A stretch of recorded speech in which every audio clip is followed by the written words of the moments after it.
A night where Austin's power was on display, the Rangers were the ultimate power players. 2 goals with the man advantage. They score 5, and they score a measure of revenge in a 5-2 win over the Maple Leafs. Hi, once again, everyone, inside our Delta MSG studios. Alongside Steve Valiquette, I'm John Giannone. So since the Rangers lost a week ago tonight at the Garden to those Maple Leafs, they've won 3 in a row, and they've allowed 4 goals. It was a wake-up call. It was a wake-up call because I think that the loss against Toronto last Tuesday was our 4 best guys up front against Toronto's 4 best. And it's not that way. That's not how this game is played. It's a team game. And tonight was a team win. Everybody was in on this. This was not our 4 against their 4 and everyone else figure it out. This was everybody was pulling on the rope. That's a great team win. You only get to play so many games that really have an elevated status to them.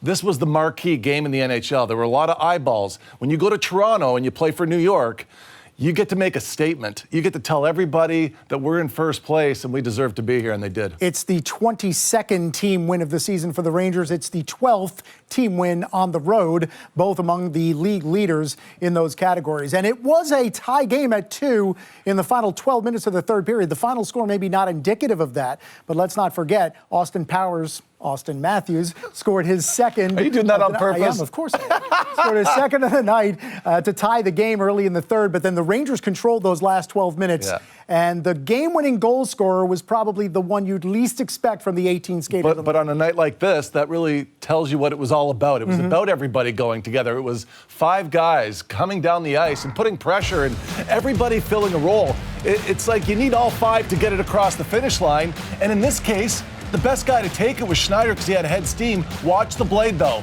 That's a worm burner. He was trying to go high, and it went low. Make no mistake about it. John knows all about that shot. He shoots one after another all summer long. Panarin, though, this was great for him, John. You know that he needed a big effort in this game, and his performance had a bit of swing to it. He was on and off in this game. It wasn't his best game, but he gets rewarded with the 3rd broken play goal in this hockey game. And you have to be happy for him. You got to be happy for the team at this point, but you still have to hold the fort. And this is where Shesterkin steps up. He had his best work in the final 10 of the third period, where he looked forceful. He was over the puck, and then Zibanejad gets to seal it. I love the team effort. I love the fact that everybody's in on the game. And at the end of the game, I'm sure that this feels like the most complete victory for the team, as a team, when they go in that locker room together. 10 different Rangers with a point. For Braden Schneider, the 2nd career game-winning goal and his first goal since October 26th, when he scored his only goal of the season before tonight. Let's hear from the man who gets the game-winning goal, Braden Schneider, inside the Rangers dressing room. Thank you. Yeah, I thought it was a really hard-fought game. They have a ton of skill, and they're a hard team to play against. They make you pay if you're not executing, and it was a good feeling to come out with the win tonight. You get to string together 3 efforts now that you guys can be pretty proud of against some good teams. Yeah, for sure. Some really good teams, and our team has been playing really well. Our goaltending's been unbelievable. It's been a 60-minute effort throughout the last few games, so it's been fun to play. Your goal. Tell us what you were seeing there. I seen a bit of an ice to skate, and Gus gave me a good pass, and I think there might have been a little bit of a pick or something. I don't know what happened, but there was some ice that opened up, and I had some speed going through, and I just tried to put it on net, and fortunate enough, it went in. The first period was just about no-event hockey. What did you guys like about how you played defensively to keep the Leafs under control? Yeah, for sure. They, like I said, they're a high-octane team, and I thought I really liked our first period. I thought we were playing on our toes, we were attacking, and like you said, we weren't giving them too much defensively. So I thought our first period, though it was 0-0, I thought we played a really solid 20 there. It did seem like it opened up a bit in the second. I mean, what were you seeing as the game went on? Yeah, for sure. They came out flying in the second, and we had to fight them off for a bit there and try and get our legs back. But it was a game of momentum swings, and I thought, like I said, I think we played a really good game overall, and against a really good team. So. A little bit more oomph after what happened in New York last week?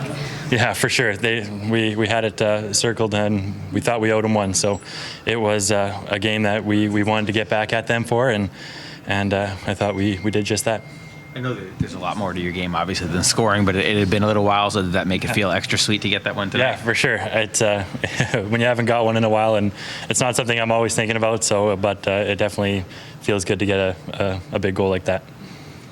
There's Braden Schneider admitting that revenge was a theme in this one. Rangers again with a strong third period, now 12-1-1 this season when leading after 2. It was scoreless after 1, and then 2 players, Mika Zibanejad and Austin Matthews, exchanged goals a minute 21 apart early in the second.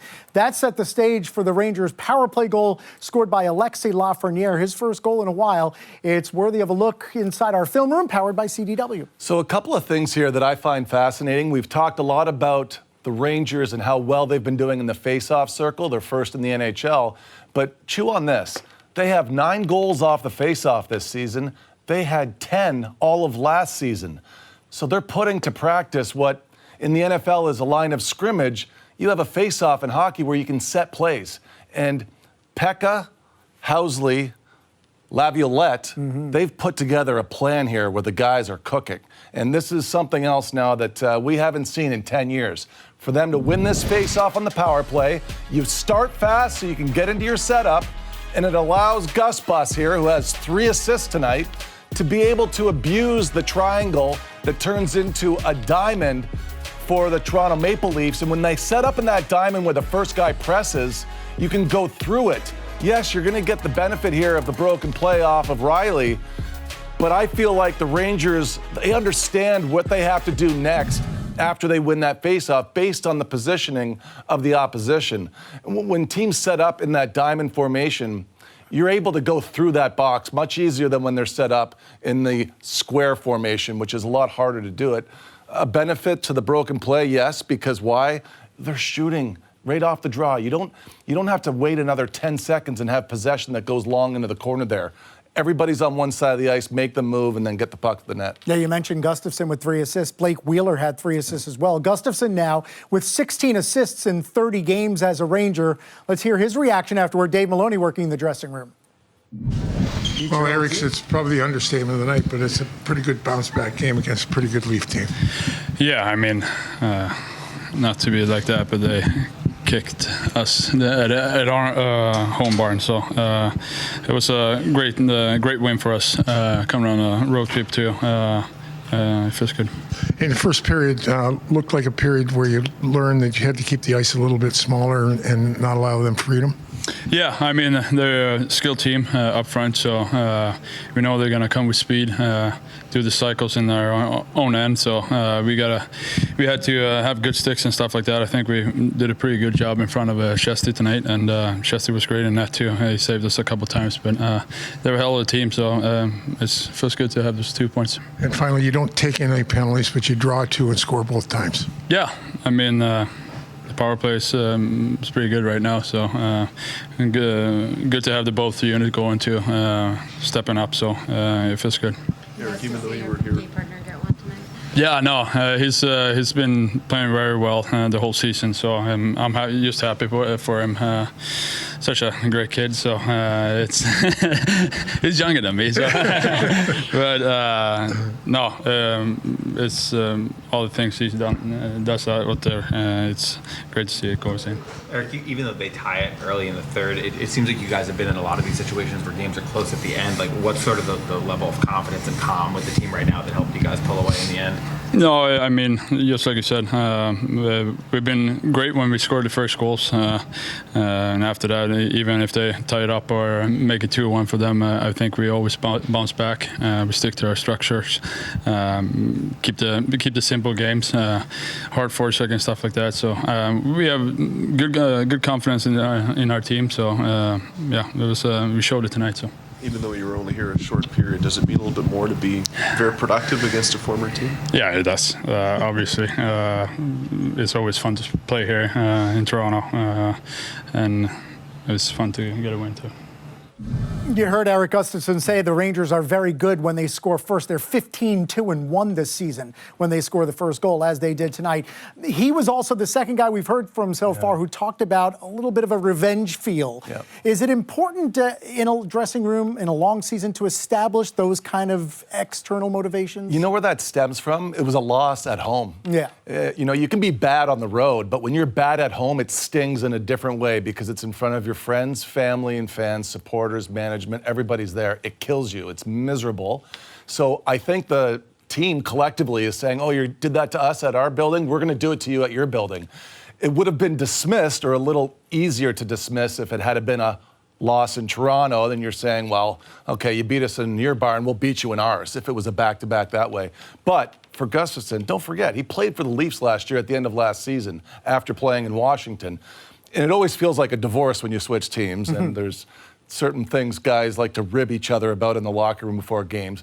I would say to Gustafson, hey man, they didn't want you. How much money are you putting on the board? We're just always talking, and guys love to be able to beat their former teams. It's just the way it is. That's why everyone always scores against their former teams. Yeah, and the motivation certainly showed tonight for the Rangers as they go to Toronto and win it 5-2.